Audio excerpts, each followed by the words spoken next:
to our Stand Up for Education Fringe. It's great to see so many people here. We've got a fantastic lineup of speakers. Just before we move on to them, my name's Chris and I work for the NUT. Just a bit of housekeeping. We've got photographer Vicky, who's going to be popping in and out taking photos. So if you'd rather she didn't take a picture of you, could you just let her know and she'll make sure you're not in the shop. So what we're going to do, we're going to hear from the speakers first. We've got 3 speakers. They're going to be asked to speak for up to 7 minutes each, and then we'll go over to you to hear your thoughts. So without any further ado, our first speaker is our president, Max Hyde. Max is a mother, a grandmother, a teacher, and a trade unionist, which are 4 very important roles. Max studied molecular science at Warwick and has been a teacher of physics and chemistry since 1977. Max is also a science ambassador. Max has been an activist in the NUT for as long as she's been teaching, and she's very, very proud indeed to have become the NUT's president earlier this year. So Max, over to you.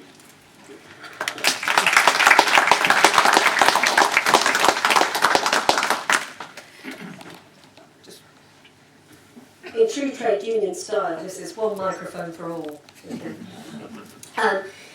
It is a great pleasure to be here. We value tremendously the support from the Green Party. And when I was looking at the news this morning before coming, and it led with the fact that you got a vegan stall in the conference rather than some of the more political announcements by Natalie, I thought, well, actually, this is quite good, because not only is the Green Party the one that has clear green water between it and all the other parties, but of course, I am absolutely certain that the Green Party contains nuts, this sort of nut, of course. Chris has introduced me, and I am proud to be a teacher and a trade unionist, but I'm a teacher. I'm not a paid official, I'm a teacher. But of course, Mr. Gove had a conference on educational reform, strangely timed just before the last day of strike action that the NUT did, or took in, along with some other public sector unions. And our target is Mr. Gove, of course, because he was the problem, and the policies of the Conservative Party enacted in the Condemn coalition are the problem. And what he said about me was not, well done you for teaching all these years. Thousands of children. I hope, and my aim is to enhance their life chances.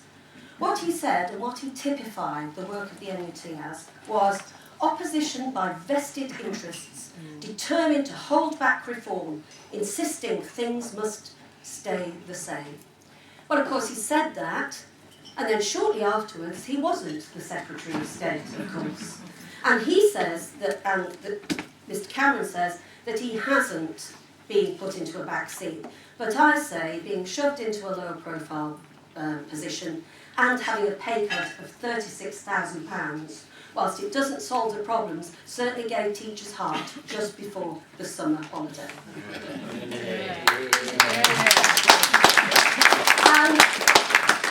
On your seats, unless you're over there, and we'll come and give you these, because we didn't like to pretend that we were wildly optimistic, but I'm really pleased you're sitting over there, but we'll give you a copy of our manifesto, which we want you to take out as our friends and promote along with your own. It says various things, and I know that you can read, because you've been educated by teachers and by your parents.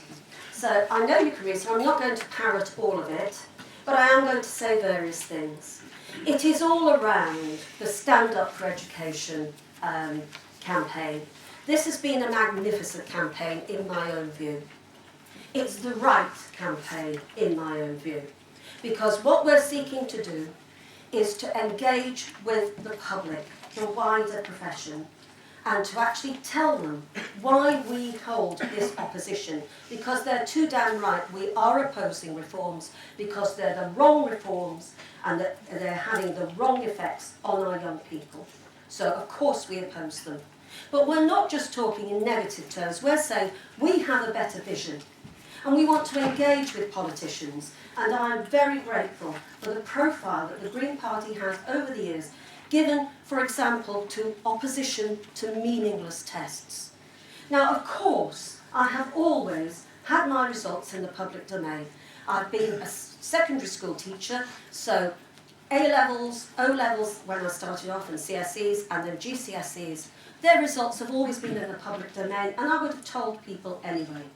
But what we're faced with now is a battery of tests. There are even more tests. On the 15th of July, the website of the government, the Gov.uk website, actually said, and this gives you the government's thinking and the spin that they put upon it, it actually said, we've introduced new tests to eradicate illiteracy and innumeracy. This is so insulting on every possible level. It's not the tests that raise educational standards. It's being taught by qualified teachers every lesson of every day that raises educational standards. Yeah.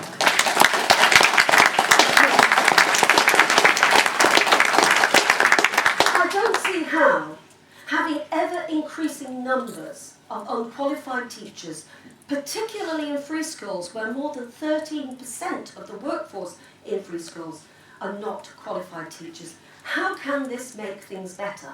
What it does is makes things cheaper, and that's wrong. Education should not be for sale. It should not be privatised, and you'll hear more about this. Education is the most important weapon you can use to change the world. That's Nelson Mandela, late great and honorary member of the NUT, said that, and he's right. And so capital, so big businesses are seeking to privatise education, not for the benefit of your children or grandchildren. They're seeking to privatise it to make money. And if the Conservative Party gets in next time, we will be seeing schools run for profit. And we have seen in Sweden the absolute chaos that that leads us to. The testing is completely wrong that they're doing. I believe in testing. I have always tested my pupils, but I've tested them at a time that I felt was appropriate in the pattern of work that I was doing. I've tested them in a way that I feel is appropriate. And another hero of mine, Albert Einstein, said, if you ask a fish to climb a tree, it will spend the rest of its entire life feeling that it's stupid and a failure. And that's what we're doing to our children.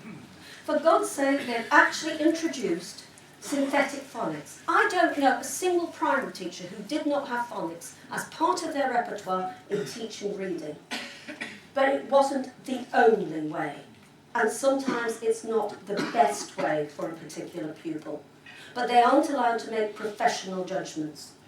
And so what we do now is we test nonsense. In testing synthetic phonics, artificial bits of words that have no meaning, we are testing nonsense instead of concentrating on promoting a love of learning, a love of reading. And that's why we oppose it.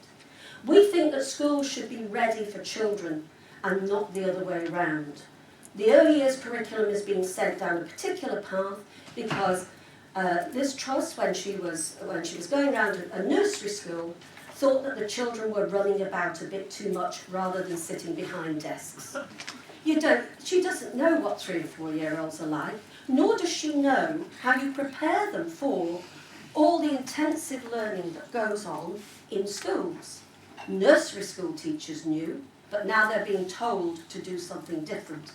And this denigration, this removal of the professionalism of teachers, is actually having a really bad effect in that fewer are going into the profession and we're losing them.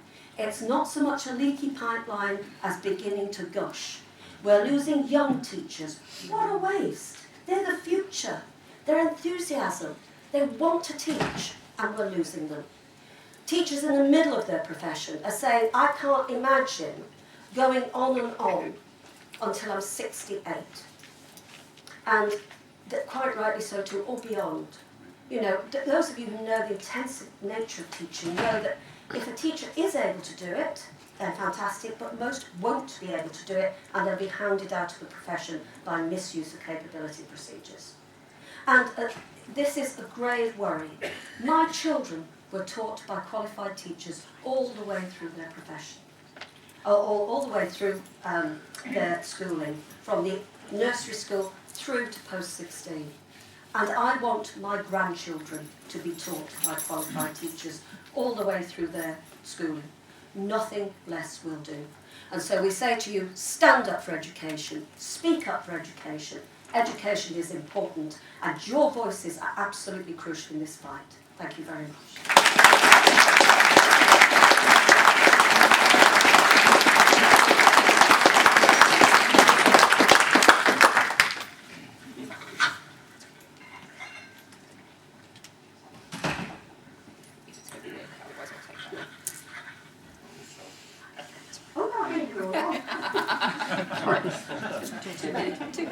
Too many. That's right. Okay. Well, first of all, I've really got to begin by saying thank you to the NUT for being here today. It's absolutely great to see you here, and it was.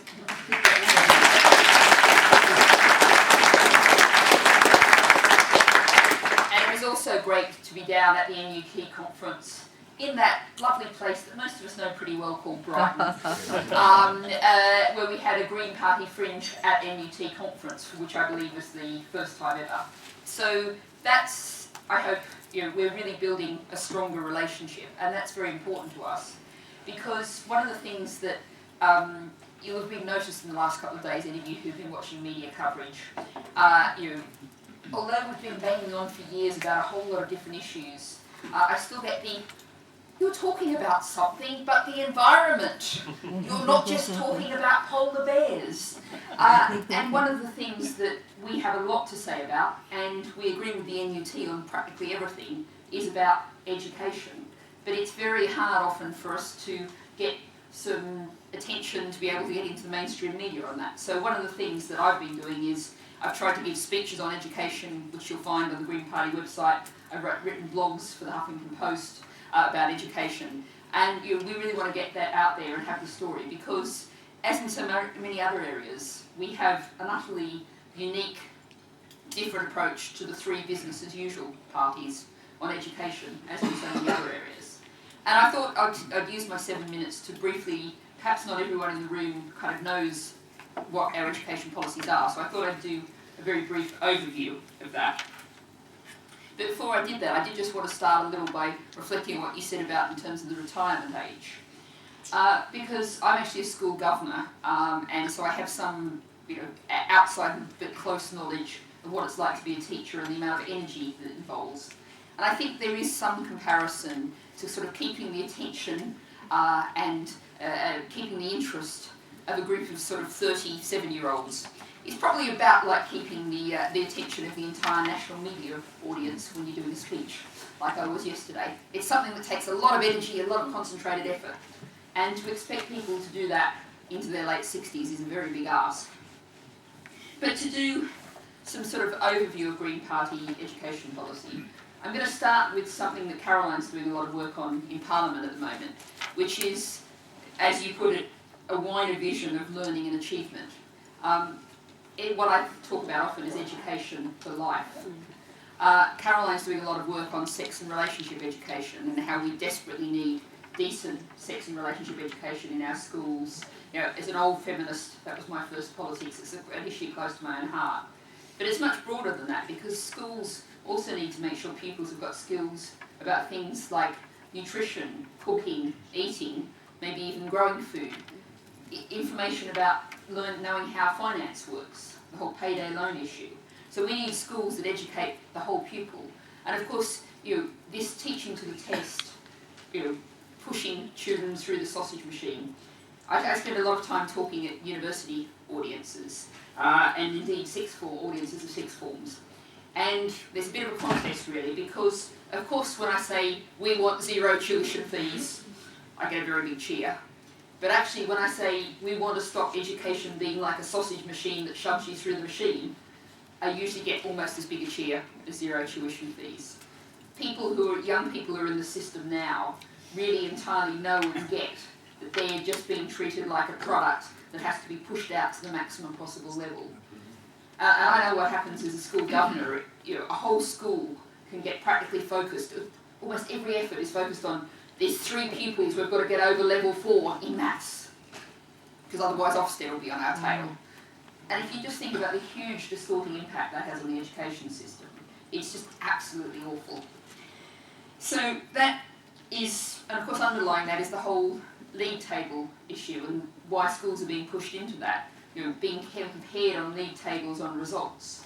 And here I particularly want to highlight the really excellent work that's been done in Brighton and Hove with the Green Council there, because they've taken, and Sue Shanks is up there, almost hiding behind the other people up there, they've taken the approach of saying schools should work together to get the best outcome for every pupil.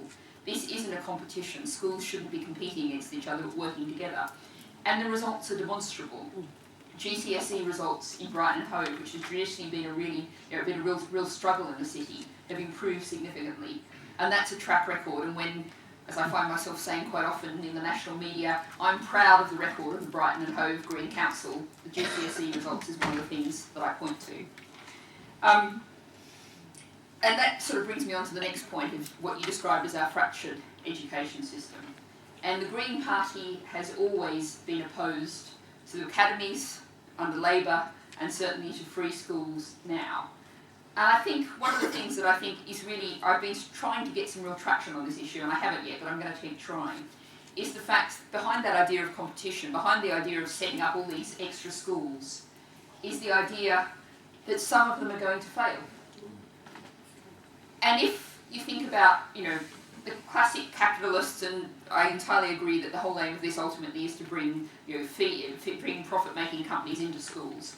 If you have the comparable widget factories, if you have 10 widget factories and 5 of them fail, well, it's unfortunate for workers in some of the widget factories, but maybe they go and work in another widget factory or do something else, and that's, how capitalism works.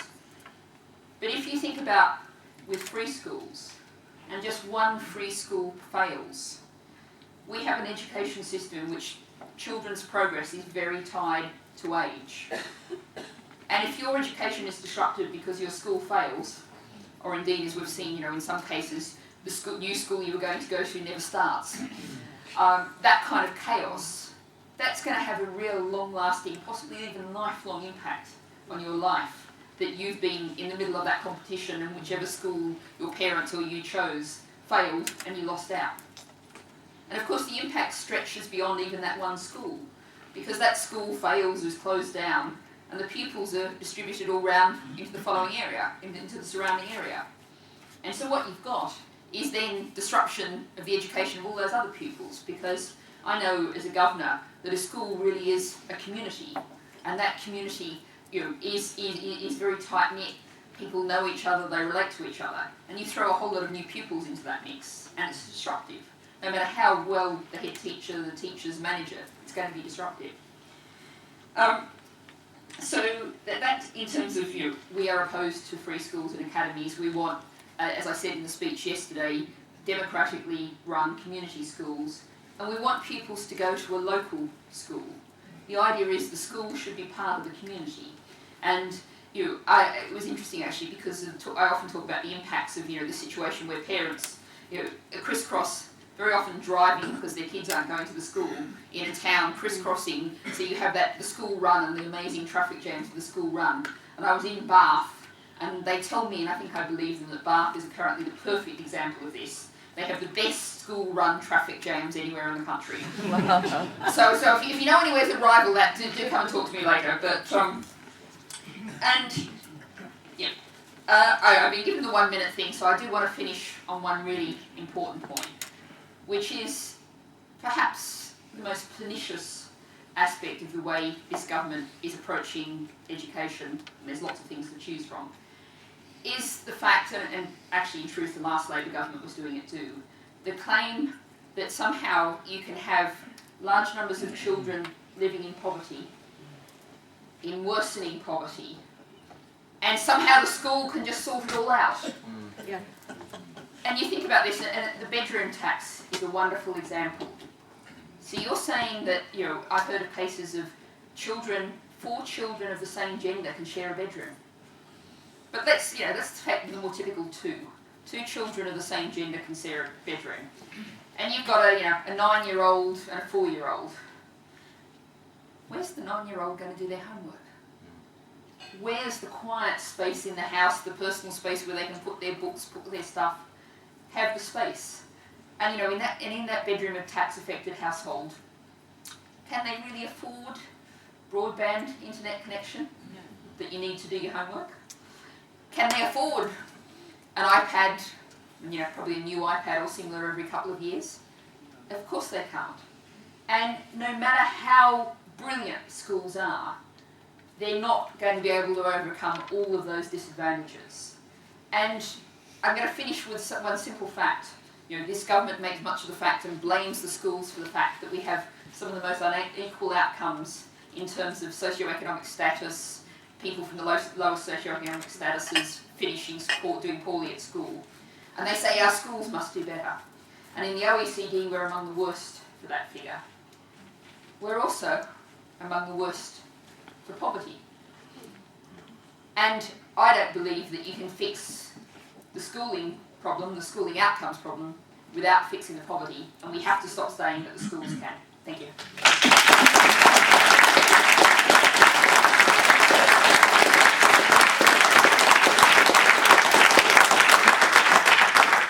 Thank you very much, Natalie. Our third and final speaker is Professor Richard Hatcher. Richard's a Professor of Education at Birmingham City University, and his principal research interests in the analysis of government education policy and how that impacts on the school system. He's got a particular expertise in the role of academies.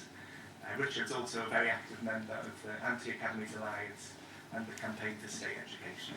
Richard, over to you.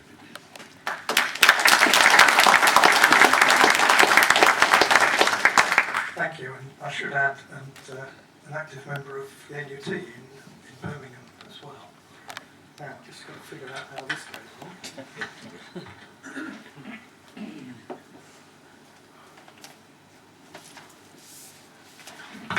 Right, good. Okay, well, thank you very much for inviting me, and I'm really impressed by how many people have chosen to spend their lunch hour Thank you. having a meeting about education. Is tremendous. I was asked to talk particularly about issues to do with academies and local authorities. I've been looking at what the Green Party says about academies and free schools, and it starts off by saying there is a democratic and accountability deficit in academies. And of course that's because the sponsor, whether it's another school or a chain, has control over the school because it controls the governing bodies, and the local authorities have been deprived of any power to influence what happens in those schools. And we know this very well in Birmingham because that's exactly why in a number of our local schools governors were able to abuse their autonomy, and of course it's all come to light in the Trojan Horse affair. The Green Party says also, quite rightly, that free schools, of course, are, if anything, even more democratically unaccountable. And for those reasons, the Green Party, I know you know all this by heart, right? Is opposed to creating more academies. There may be a temporary lapse here and there. The Green Party is opposed to creating more academies and free schools, and will integrate academies and free schools into the local authority system. In fact, it goes further. It says something else very important. It will support campaigns by teachers, parents and communities against academy. That's been very important to us in the NUT because we've been involved in many of those local campaigns. So the policies of the Green Party correspond entirely with those of the National Union of Teachers, and the Green Party is the only mainstream party that actually has those policies.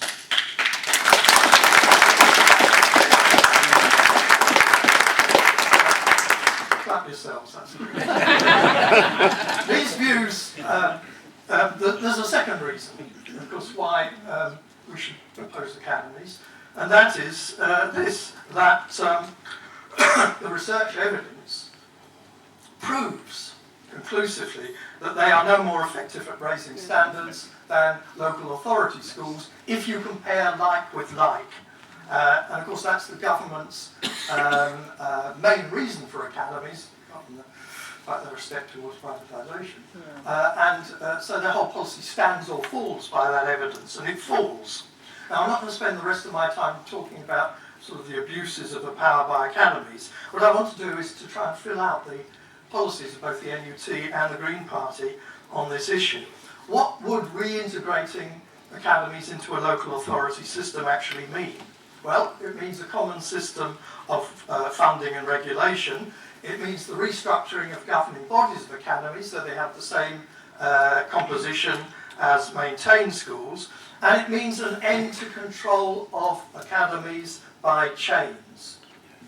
In my view, no school, no state-funded school, should be controlled by private organisations. This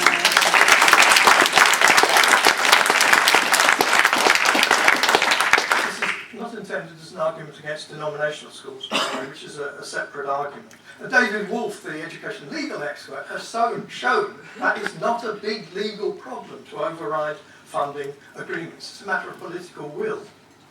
Of course, then, if a school wants to continue a relationship with a sponsor, like with any other external organisation, it's free to do so, but not to be controlled by them. And then we'll see how many of these multi-millionaires who like sponsoring schools can retain their enthusiasm when they don't have any power to impose their beliefs.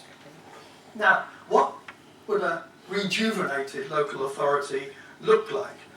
And the Green Party says a number of good things about that in terms of its role in providing places, admissions policies, and so forth. And again, this coincides with the policies of the NUT. And I just want to develop that a little as well. What sort of powers and resources do local authorities, would reconstructed local authorities need?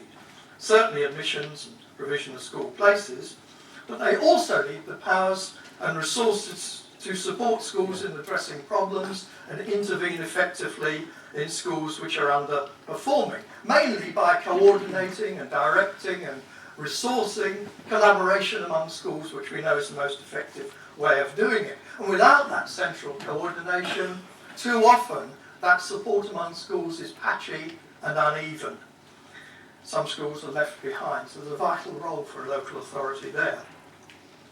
But I think the role of a local authority has to go beyond supporting schools in difficulties and raising test and exam scores. Because education, as you've heard, is not just about performance in SATs and GCSEs.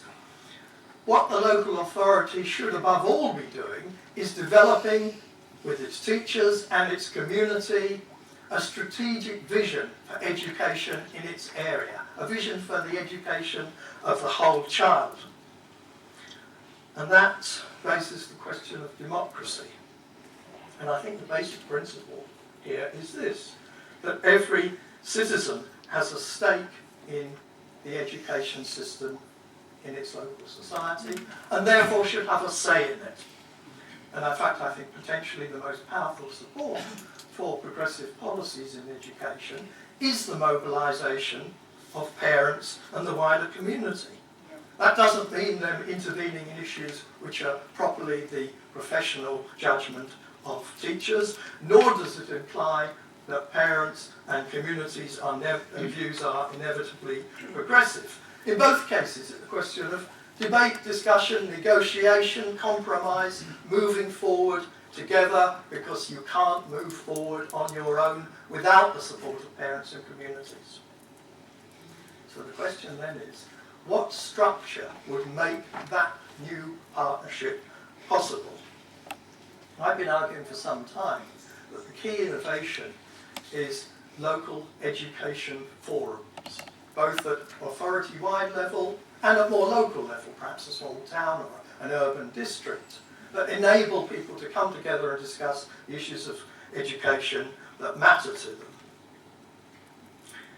So I was interested to see in the Plunkett review that the Labour Party has recently produced, that it has a similar proposal, and it's important because hopefully it won't be the Conservatives who win the next election.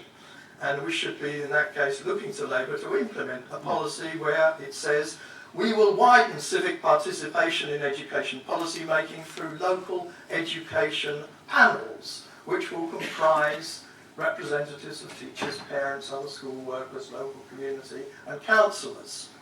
And these would have the task of developing a long-term strategic plan for education, oversee commissioning decisions, and agree the budget. Now, I think that sounds pretty like my notion of local education forum, and I think that's a positive development. Unfortunately, in the Plunkett review, it's mixed up with another idea, which is not a very good one, which is that local, what they call directors of school standards, should be imposed on each local authority area. To me, they sound too much like they're the arms of the Secretary of State for Education. And all their functions are unnecessary. They could all be carried out by democratised local authorities with the oversight of HMI to ensure that things work okay. Okay. 1 minute, so my final point is this. Local education forums would provide that opportunity for that sort of debate and partnership that we want, but we need to do more than that. If we want a more democratic and participatory local school system, we also have to open up the cabinet and scrutiny system that operates in most local authorities. In my view, it is deeply undemocratic because it excludes virtually all public and professional input into where the key decisions at local authority level are taken. In my view, the education scrutiny committees, and I've been on one as a representative for the NUT in Birmingham for a while, and so I see how they work. They should be opened up to representation and input from that local education panel that Labour's talking about, that local education forum that I described.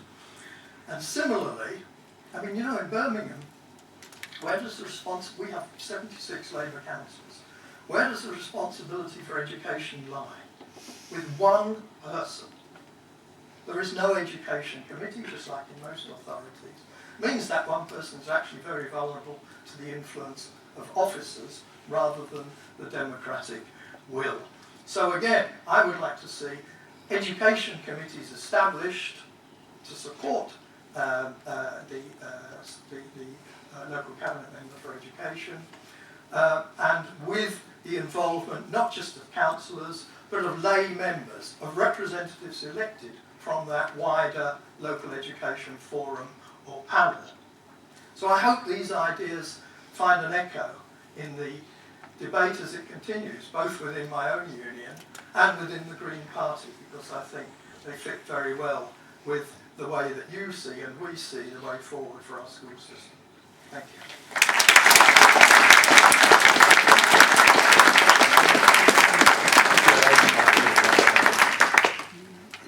Thank you very much, Richard, and thank you to all of our speakers. Now it's over to you. We've got about half an hour, so I think we'll take questions.